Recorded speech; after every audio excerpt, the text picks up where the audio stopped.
Jane Eyre, by Charlotte Brontë. The novel opens on a dreary November afternoon at Gateshead, the home of the wealthy Reed family. A young girl named Jane Eyre sits in the drawing room reading Bewick's History of British Birds. Jane's aunt, Mrs. Reed, has forbidden her niece to play with her cousins Eliza, Georgiana, and the bullying John. John chides Jane for being a lowly orphan who is only permitted to live with the Reeds because of his mother's charity. John then hurls a book at the young girl, pushing her to the end of her patience. Jane finally erupts, and the two cousins fight. Mrs. Reed holds Jane responsible for the scuffle and sends her to the Red Room, the frightening chamber in which her Uncle Reed died, as punishment. Two servants, Miss Abbott and Bessie Lee, escort Jane to the Red Room, and Jane resists them with all of her might. Once locked in the room, Jane catches a glimpse of her ghastly figure in the mirror, and, shocked by her meager presence, she begins to reflect on the events that have led her to such a state. She remembers her kind Uncle Reed bringing her to Gateshead after her parents' death, and she recalls his dying command that his wife promised to raise Jane as one of her own. Suddenly, Jane is struck with the impression that her Uncle Reed's ghost is in the room, and she imagines that he has come to take revenge on his wife for breaking her promise. Jane cries out in terror, but her aunt believes that she is just trying to escape her punishment, and she ignores her pleas. Jane faints in exhaustion and fear. When she wakes, Jane finds herself in her own bedroom, in the care of Mr. Lloyd, the family's kind apothecary. Bessie is also present, and she expresses disapproval of her mistress's treatment of Jane. Jane remains in bed the following day, and Bessie sings her a song. Mr. Lloyd speaks with Jane about her life at Gateshead, and he suggests to Jane's aunt that the girl be sent away to school, where she might find happiness. Jane is cautiously excited at the possibility of leaving Gateshead. Soon after her own reflections on the past in the Red Room, Jane learns more of her history when she overhears a conversation between Bessie and Miss Abbott. Jane's mother was a member of the wealthy Reed family, which strongly disapproved of Jane's father, an impoverished clergyman. When they married, Jane's wealthy maternal grandfather wrote his daughter out of his will. Not long after Jane was born, Jane's parents died from typhus, which Jane's father contracted while caring for the poor. About 2 months have passed, and Jane has been enduring even crueler treatment from her aunt and cousins while anxiously waiting for the arrangements to be made for her schooling. Now Jane is finally told she may attend the girls' school Lowood, and she is introduced to Mr. Brocklehurst, the stern-faced man who runs the school. Mr. Brocklehurst abrasively questions Jane about religion, and he reacts with indignation when she declares that she finds the Psalms uninteresting. Jane's aunt warns Mr. Brocklehurst that the girl also has a propensity for lying, a piece of information that Mr. Brocklehurst says he intends to publicize to Jane's teachers upon her arrival. When Mr. Brocklehurst leaves, Jane is so hurt by her aunt's accusation that she cannot stop herself from defending herself to her aunt. Mrs. Reed, for once, seems to concede defeat. Shortly thereafter, Bessie tells Jane that she prefers her to the Reed children. Before Jane leaves for school, Bessie tells her stories and sings her lovely songs. For days after meeting Mr. Brocklehurst, Jane boards the 6 a.m. coach and travels alone to Lowood. When she arrives at the school, the day is dark and rainy, and she is led through a grim building that will be her new home. The following day, Jane is introduced to her classmates and learns the daily routine, which keeps the girls occupied from before dawn until dinner. Miss Temple, the superintendent of the school, is very kind, while one of Jane's teachers, Miss Scatcherd, is unpleasant, particularly in her harsh treatment of a young student named Helen Burns. Jane and Helen befriend one another, and Jane learns from Helen that Lowood is a charity school maintained for female orphans, which means that the Reeds have paid nothing to put her there. She also learns that Mr. Brocklehurst oversees every aspect of its operation, even Miss Temple must answer to him. On Jane's second morning at Lowood, the girls are unable to wash, as the water in their pitchers is frozen. Jane quickly learns that life at the school is harsh. The girls are underfed, overworked, and forced to sit still during seemingly endless sermons. Still, she takes comfort in her new friendship with Helen, who impresses Jane with her expansive knowledge and her ability to patiently endure even the cruelest treatment from Miss Scatcherd. Helen tells Jane that she practices a doctrine of Christian endurance, which means loving her enemies and accepting her privation. Jane disagrees strongly with such meek tolerance of injustice, but Helen takes no heed of Jane's arguments. Helen is self-critical only because she sometimes fails to live up to her ascetic standards. She believes that she is a poor student and chastises herself for daydreaming about her home and family when she should be concentrating on her studies. For most of Jane's first month at Lowood, Mr. Brocklehurst spends his time away from the school. When he returns, Jane becomes quite nervous because she remembers his promise to her aunt, Mrs. Reed, to warn the school about Jane's supposed habit of lying. When Jane inadvertently drops her slate in Mr. Brocklehurst's presence, he is furious and tells her she is careless. He orders Jane to stand on a stool while he tells the school that she is a liar, and he forbids the other students to speak to her for the rest of the day. Helen makes Jane's day of humiliation endurable by providing her friend with silent consolation. She covertly smiles at Jane every time she passes by. Finally, at 5 o'clock, the students disperse, and Jane collapses to the floor. Deeply ashamed, she is certain that her reputation at Lowood has been ruined, but Helen assures her that most of the girls felt more pity for Jane than revulsion at her alleged deceitfulness. Jane tells Miss Temple that she is not a liar, and relates the story of her tormented childhood at Gateshead. Miss Temple seems to believe Jane and writes to Mr. Lloyd requesting confirmation of Jane's account of events. Miss Temple offers Jane and Helen tea and seed cake, endearing herself even further to Jane. When Mr. Lloyd's letter arrives and corroborates Jane's story, Miss Temple publicly declares Jane to be innocent. Relieved and contented, Jane devotes herself to her studies.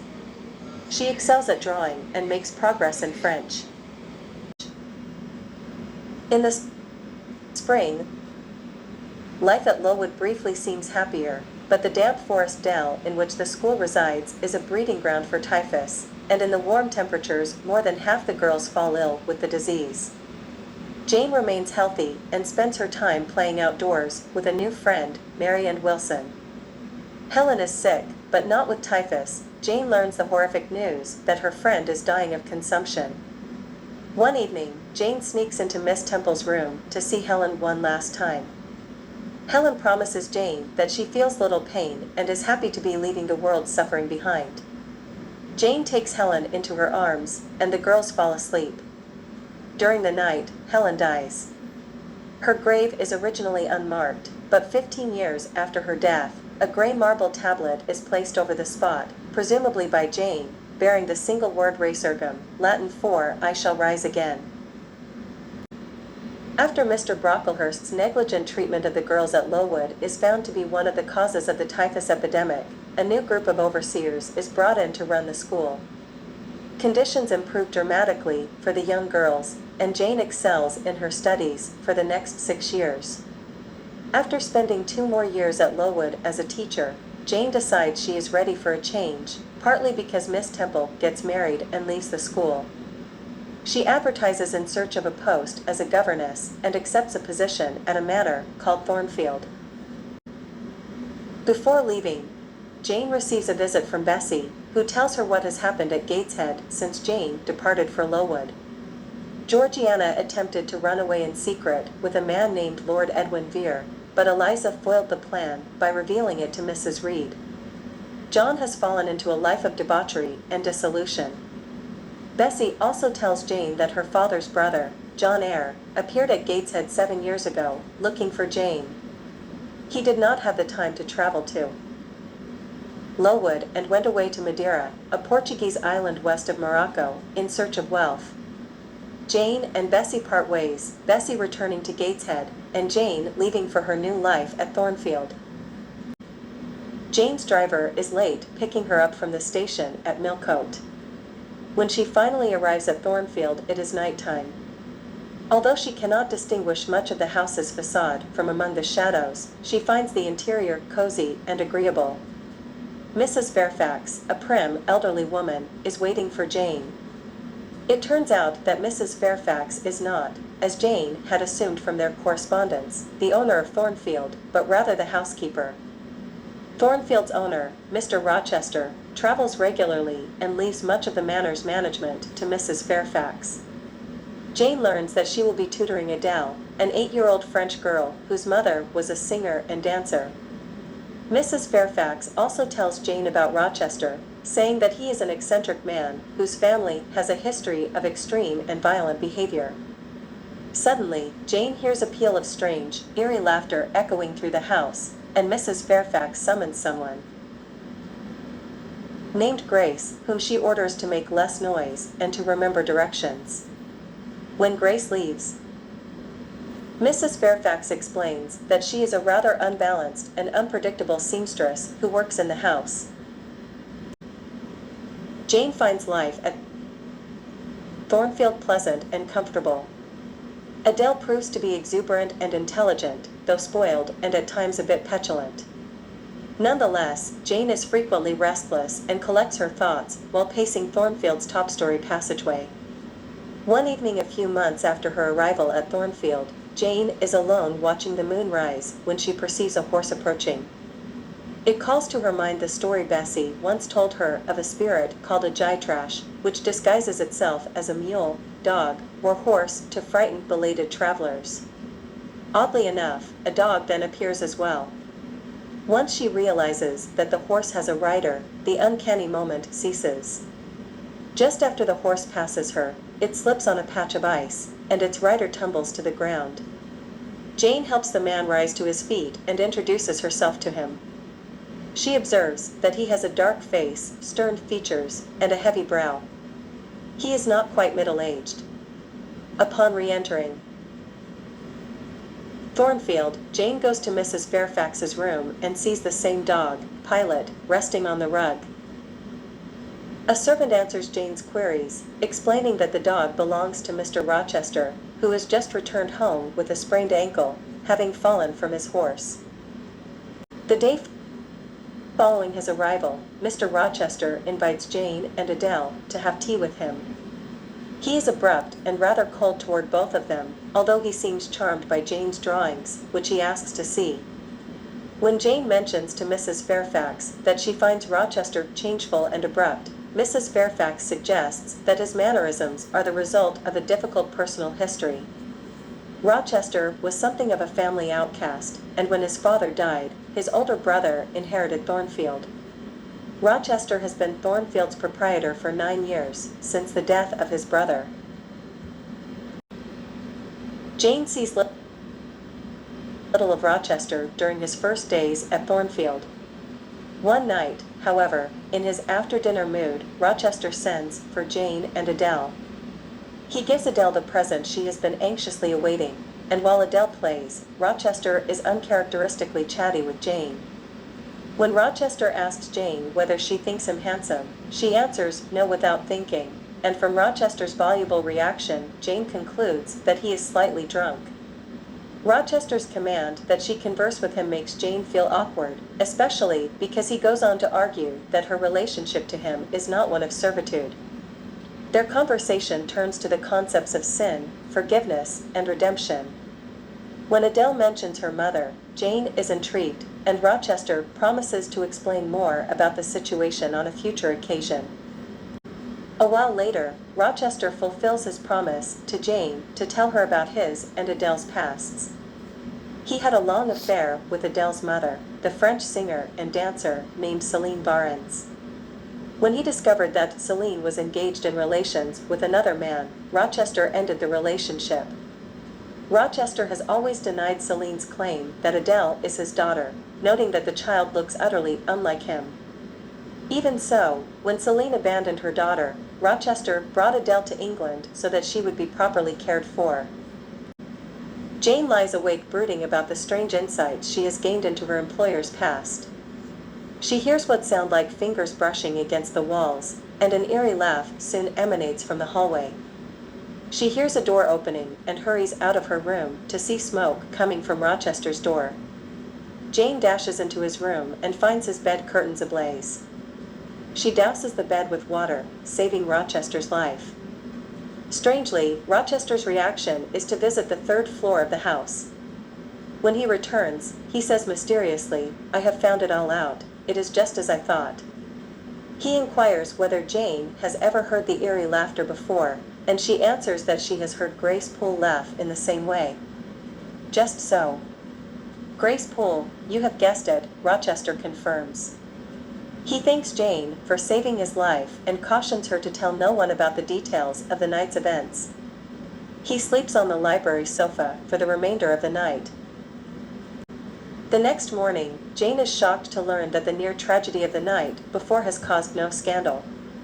The servants believe Rochester to have fallen asleep with a lit candle by his bed, and even Grace Poole shows no sign of guilt or remorse. Jane cannot imagine why an attempted murderer is allowed to continue working at Thornfield. She realizes that she is beginning to have feelings for Rochester and is disappointed that he will be away from Thornfield for several days. He has left to attend a party where he will be in the company of Blanche Ingram, a beautiful lady. Jane scolds herself for being disappointed by the news, and she resolves to restrain her flights of imaginative fancy by comparing her own portrait to one she has drawn of Blanche Ingram, noting how much plainer she is than the beautiful Blanche. Rochester has been gone for a week, and Jane is dismayed to learn that he may choose to depart for continental Europe without returning to Thornfield. According to Mrs. Fairfax, he could be gone for more than a year.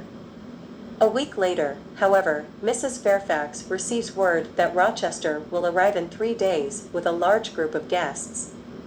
While she waits, Jane continues to be amazed by the apparently normal relations the strange, self-isolated Grace Poole enjoys with the rest of the staff.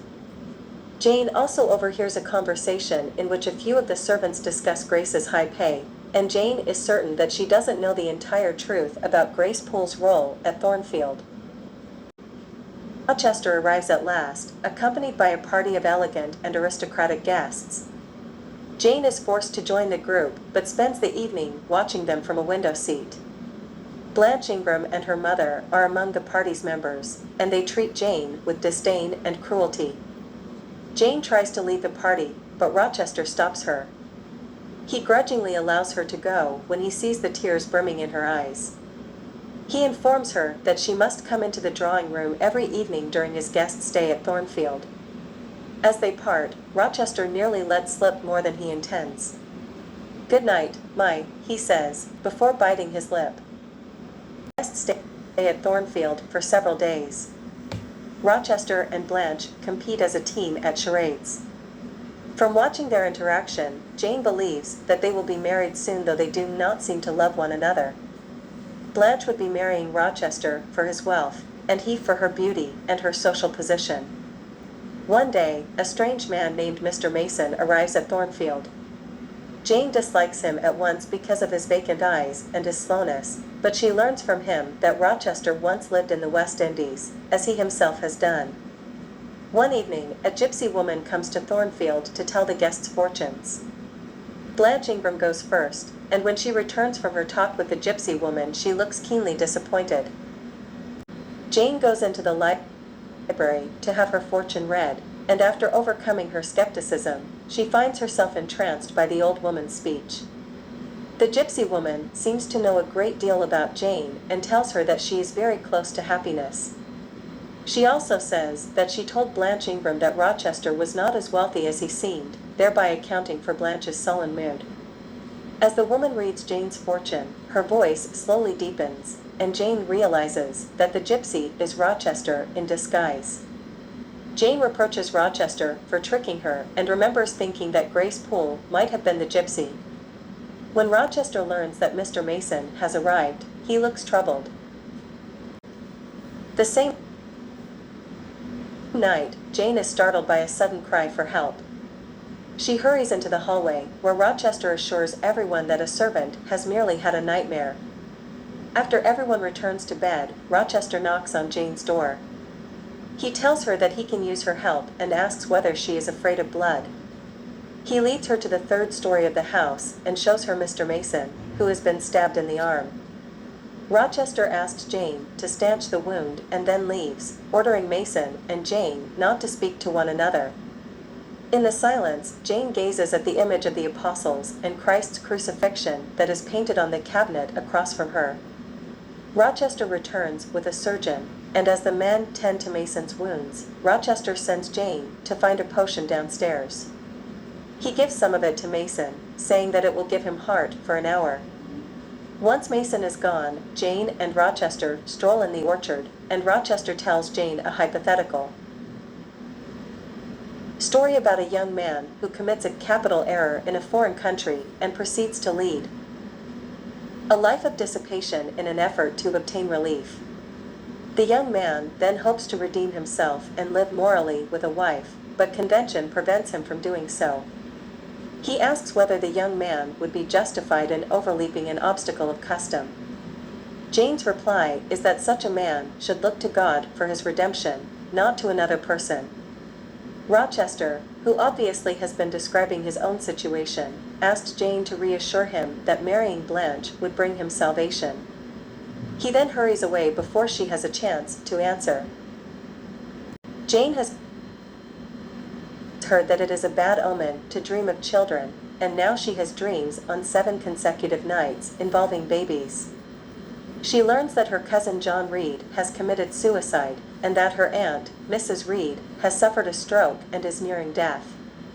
Jane goes to Gateshead, where she is reunited with Bessie. She also sees her cousins Eliza and Georgiana.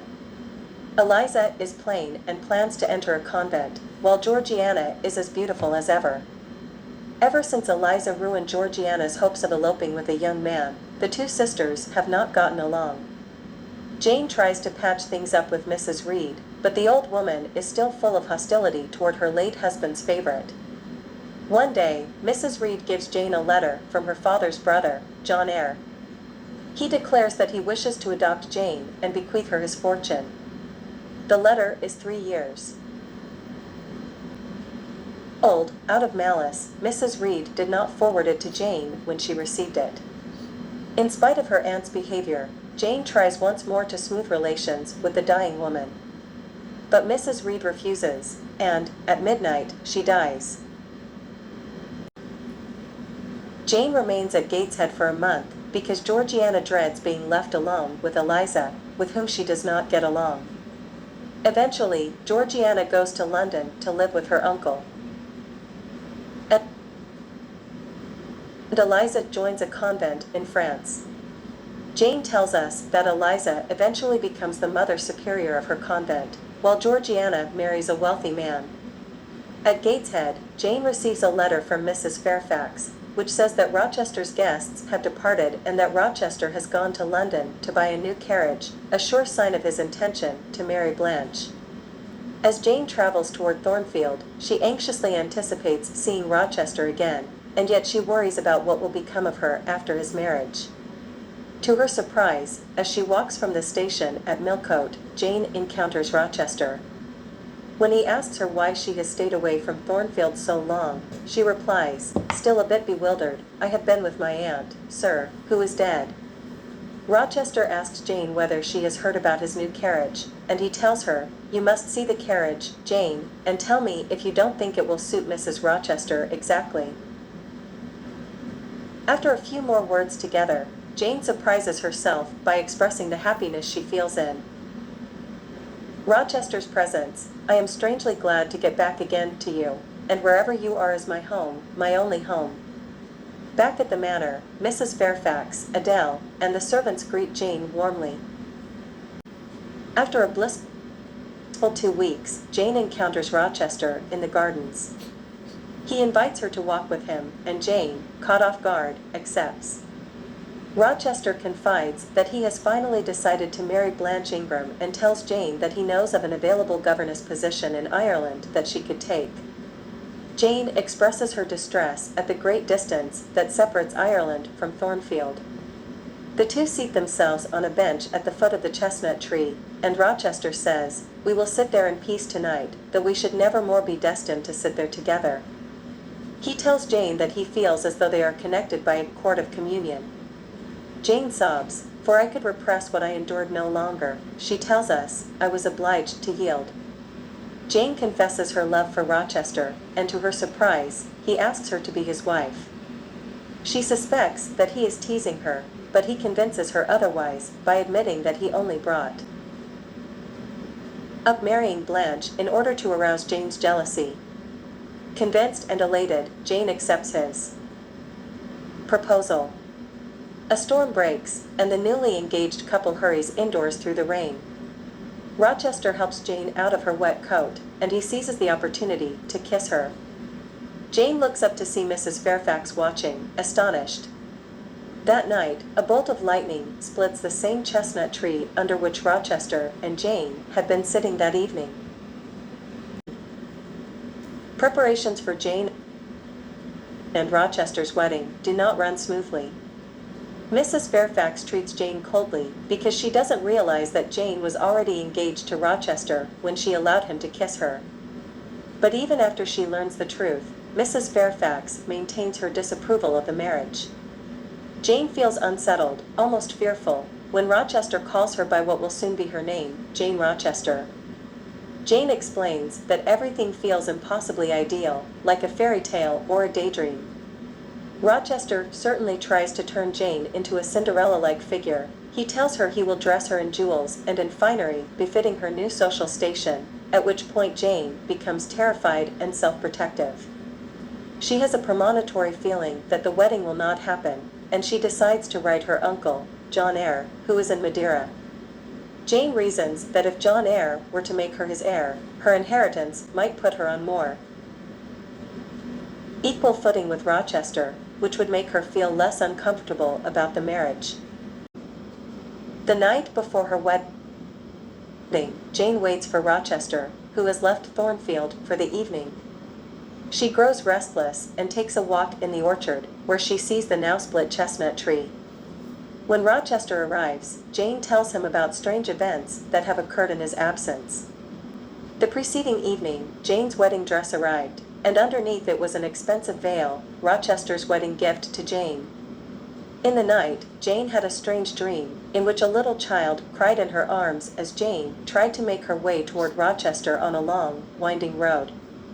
Rochester dismisses the dream as insignificant, but then she tells him about a second dream. This time, Jane loses her balance, and the child falls from her knee. The dream was so disturbing that it roused Jane from her sleep, and she perceived a form rustling in her closet. It turned out to be a strange, savage-looking woman, who took Jane's veil and tore it in two. Rochester tells her that the woman must have been Grace Poole, and that what she experienced was really half dream, half reality. He tells her that he will give her a full explanation of events after they have been married for 1 year and 1 day. Jane sleeps with Adele for the evening and cries because she will soon have to leave the sleeping girl. Sophie helps Jane dress for the wedding, and Rochester and Jane walk to the church. Jane notes a pair of strangers reading the headstones in the churchyard cemetery. When Jane and Rochester enter the church, the two strangers are also present. When the priest asks if anyone objects to the ceremony, one of the strangers answers, "The marriage cannot go on. I declare the existence of an impediment." Rochester attempts to proceed with the ceremony, but the stranger explains that Rochester is already married. His wife is a Creole woman whom Rochester wed 15 years earlier in Jamaica. The speaker explains that he is a solicitor from London, and he introduces himself as Mr. Briggs. He produces a signed letter from Richard Mason affirming that Rochester is married to Mason's sister, Bertha. Mr. Mason himself then steps forward to corroborate the story. After a moment of inarticulate fury, Rochester admits that his wife is alive and that in marrying Jane, he would have been knowingly taking a second wife. No one in the community knows of his wife, because she is mad, and Rochester keeps her locked away under the care of Grace Poole. But, he promises them all, Jane is completely ignorant of Bertha's existence. He orders the crowd to come to Thornfield to see her, so that they may understand what impelled him to his present course of action. At Thornfield, the group climbs to the third story. Rochester points out the room where Bertha bit and stabbed her brother, and then he lifts a tapestry to uncover a second door. Inside the hidden room is Bertha Mason, under the care of Grace Poole. Jane writes, Bertha attempts to strangle Rochester, who reminds his audience, "This is the sole conjugal embrace I am ever to know." Jane leaves the room with Mason and Briggs, who tells her that he learned of her intent to marry Jane via a letter from Jane's uncle, John Eyre, to Mason. It turns out that the two men are acquaintances, and Mason had stopped in Madeira on his way back to Jamaica when John received Jane's letter. Approaching death, John asked Mason to hurry to England to save his niece. After the wedding crowd disperses, Jane locks herself in her room and plunges into an inexpressible grief. She thinks about the almost calm manner in which the morning's events unfolded and how it seems disproportionate to the immense effect those events will have on her life. She prays to God to be with her. After falling asleep for a short while, Jane awakes to the realization that she must leave Thornfield.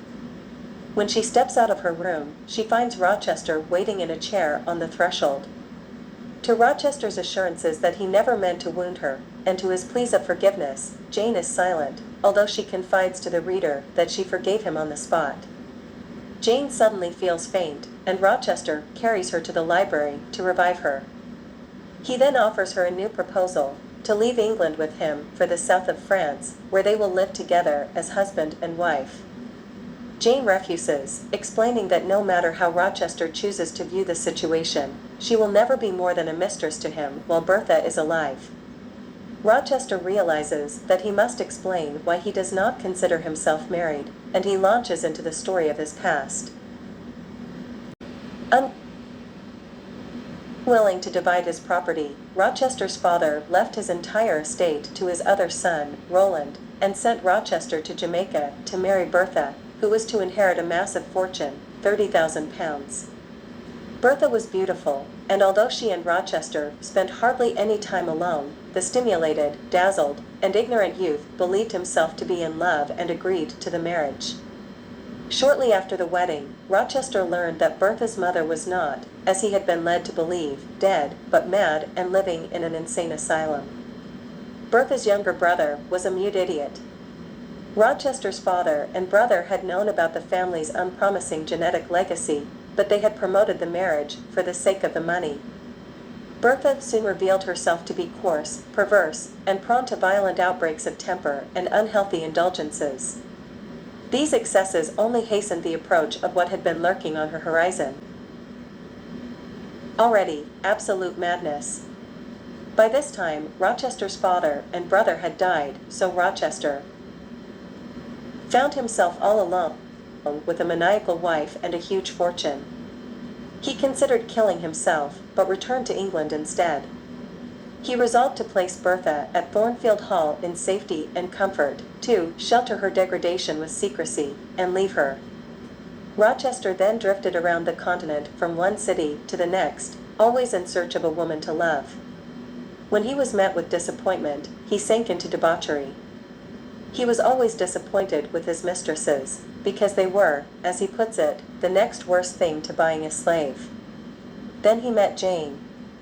Rochester retells the story of their introduction from his point of view, telling her that she enchanted him from the start. Jane feels torn. She doesn't want to condemn Rochester to further misery, and a voice within her asks, "Who in the world cares for you?" Jane wonders how she could ever find another man who values her the way Rochester does, and whether, after a life of loneliness and neglect, she should leave the first man who has ever loved her. Yet her conscience tells her that she will respect herself all the more if she bears her suffering alone and does what she believes to be right. She tells Rochester that she must go, but she kisses his cheek and prays aloud for God to bless him as she departs. That night, Jane has a dream in which her mother tells her to flee temptation. She grabs her purse, sneaks down the stairs, and leaves Thornfield. Riding in a coach, Jane quickly exhausts her meager money supply and is forced to sleep outdoors. She spends much of the night in prayer, and the following day she begs for food or a job in the nearby town. No one helps her, except for one farmer who is willing to give her a slice of bread. After another day, Jane sees a light shining from across the moors. Following it, she comes to a house. Through the window, Jane sees two young women studying German while their servant knits. From their conversation, Jane learns that the servant is named Hannah and that the graceful young women are Diana and Mary. The three women are waiting for someone named St. John, pronounced St-Jean. Jane knocks on the door, but Hannah refuses to let her in. Collapsing on the doorstep in anguish and weakness, Jane cries, "I can but die, and I believe in God. Let me try to wait His will in silence." A voice answers, "All men must die, but all are not condemned to meet a lingering and premature doom, such as yours would be if you perished here of want." The voice belongs to St. John, who brings Jane into the house. He is the brother of Diana and Mary, and the three siblings give Jane food and shelter. They ask her some questions, and she gives them a false name, Jane Elliot. After she is taken in by the River siblings, Jane spends 3 days recuperating in bed. On the 4th day, she feels well again and follows the smell of baking bread into the kitchen, where she finds Hannah. Jane criticizes Hannah for judging her unfairly when she asked for help, and Hannah apologizes. Hannah tells the story of Mr. Rivers, the siblings' father, who lost most of the family fortune in a bad business deal. In turn, Diana and Mary were forced to work as governesses. They are only at Marsh End, or Moor House, now because their father died 3 weeks ago. Jane then relates some of her own story, and admits that Jane Elliot is not her real name. St. John promises to find her a job. Jane befriends Diana and Mary, who admire her drawings and give her books to read. St. John, on the other hand, remains distant and cold, although he is never unkind. After a month, Diana and Mary must return to their posts as governesses. St. John has found a position for Jane, running a charity school for girls in the town of Morton. Jane accepts, but St. John presumes that she will soon leave the school out of restlessness, perhaps because he himself is quite restless. His sisters suspect he will soon leave England for a missionary post overseas. St. John tells his sisters that their Uncle John has died and left them nothing, because all his money went to another, unknown, relative. Jane learns that it was Uncle John who led Mr. Rivers into his disastrous business deal. At Morton, the wealthy heiress Rosamond Oliver provides Jane with a cottage in which to live. Jane begins teaching, but to her own regret, she finds the work degrading and disappointing. While on a visit to Jane, St. John reveals that he, too, used to feel that he had made the wrong career choice, until one day he heard God's call. Now he plans to become a missionary. The beautiful Rosamond Oliver then appears, interrupting St. John and Jane's conversation. From their interaction, Jane believes that Rosamond and St. John are in love. Jane's students become more familiar and endeared to her, and Jane becomes quite popular among them. At night, though, she has troubling nightmares that involve Rochester. Jane continues to pay attention to the relationship between St. John and Rosamond, who often visits the school when she knows St. John will be there. Rosamond asks Jane to draw her portrait, and as she is working on it one day, St. John pays her a visit. He gives her a new book of poetry, Sir Walter Scott's Marmion, and looks at the drawing. She offers to draw him a duplicate, and then boldly declares that he ought to marry Rosamond. St. John admits that he loves her and is tempted by her beauty, but he explains that he refuses to allow worldly affection to interfere with his holy duties. The flirtatious, silly, and shallow Rosamond would make a terrible wife for a missionary. Suddenly, St. John notices something on the edge of Jane's paper and tears.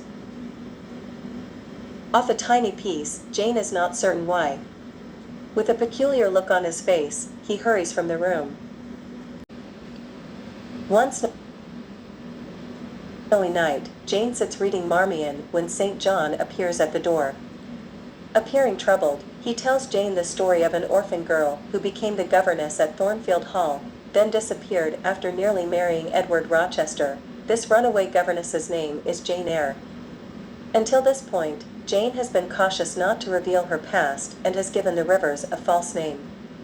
Thus, although it is clear that St. John suspects her of being the woman about whom he speaks, she does not immediately identify herself to him. He says that he has received a letter from a solicitor named Mr. Briggs intimating that it is extremely important that this Jane Eyre be found.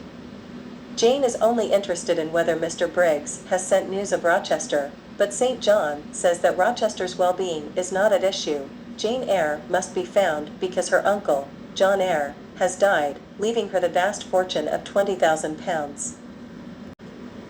Jane reveals herself to be Jane Eyre, knowing that St. John has guessed already. She asks him how he knew. He shows her the scrap of paper he tore from her drawing the previous day. It is her signature.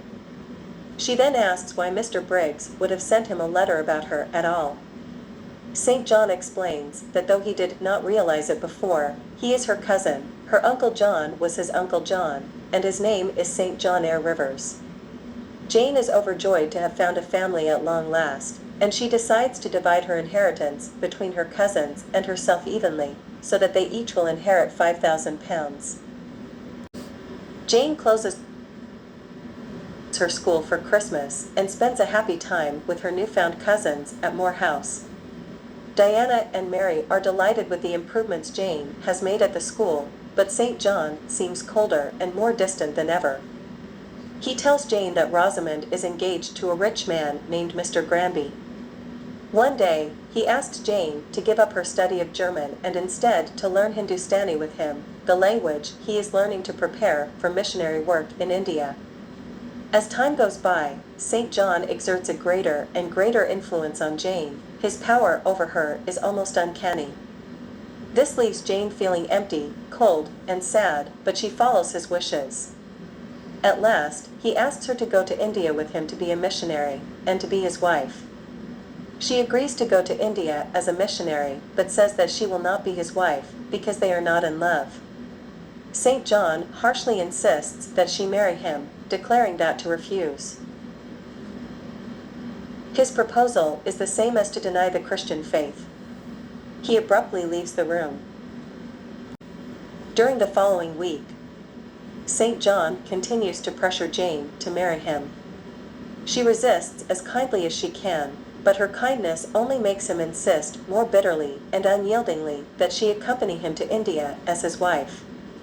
Diana tells Jane that she would be a fool to go to India with St. John, who considers her merely a tool to aid his great cause. After dinner, St. John prays for Jane, and she is overcome with awe at his powers of speech and his influence. She almost feels compelled to marry him, but at that moment she hears what she thinks is Rochester's voice, calling her name as if from a great distance. Jane believes that something fateful has occurred, and St. John's spell over her is broken. Jane contemplates her supernatural experience of the previous night, wondering whether it was really Rochester's voice that she heard calling to her and whether Rochester might actually be in trouble. She finds a note from St. John urging her to resist temptation, but nevertheless, she boards a coach to Thornfield. She travels to the manor, anxious to see Rochester and reflecting on the ways in which her life has changed in the single year since she left. Once hopeless, alone, and impoverished, Jane now has friends, family, and a fortune. She hurries to the house after her coach arrives, and is shocked to find Thornfield a charred ruin. She goes to an inn, called the Rochester Arms, to learn what has happened. Here, she learns that Bertha Mason set the house ablaze several months earlier. Rochester saved his servants and tried to save his wife, but she flung herself from the roof as the fire raged around her. In the fire, Rochester lost a hand and went blind. He has taken up residence in a house called Ferndean, located deep in the forest, with John and Mary, two elderly servants. Jane goes to Ferndean. From a distance, she sees Rochester reach a hand out of the door, testing for rain. His body looks the same, but his face is desperate and disconsolate. Rochester returns inside, and Jane approaches the house. She knocks, and Mary answers the door. Inside, Jane carries a tray to Rochester, who is unable to see her. When he realizes that Jane is in the room with him, he thinks she must be a ghost or spirit speaking to him. When he catches her hand, he takes her in his arms, and she promises never to leave him. The next morning they walk through the woods, and Jane tells Rochester about her experiences the previous year. She has to assure him that she is not in love with St. John. He asks her again to marry him, and she says yes, they are now free from the specter of Bertha Mason. Rochester tells Jane that a few nights earlier, in a moment of desperation, he called out her name and thought he heard her answer. She does not wish to upset him or excite him in his fragile condition, and so she does not tell him about hearing his voice at Moor House. Jane and Rochester marry with no witnesses other than the parson and the church clerk. Jane writes to her cousins with the news. St. John never acknowledges what has happened, but Mary and Diana write back with their good wishes. Jane visits Adele at her school, and finds her unhappy. Remembering her own childhood experience, Jane moves Adele to a more congenial school, and Adele grows up to be a very pleasant and mild-mannered young woman. Jane writes that she is narrating her story after 10 years of marriage to Rochester, which she describes as inexpressibly blissful. They live as equals, and she helps him to cope with his blindness. After 2 years, Rochester begins to regain his vision in one eye, and when their first child, a boy, is born, Rochester is able to see the baby. Jane writes that Diana and Mary have both found husbands, and that St. John went to India as he had planned. She notes that in his last letter, St. John claimed to have had a premonition of his own approaching death. She does not believe that she will hear from St. John again, but she does not grieve for him, saying that he has fulfilled his promise and done God's work. She closes her book with a quote from his letter, in which he begs the Lord Jesus to come for him quickly. The end.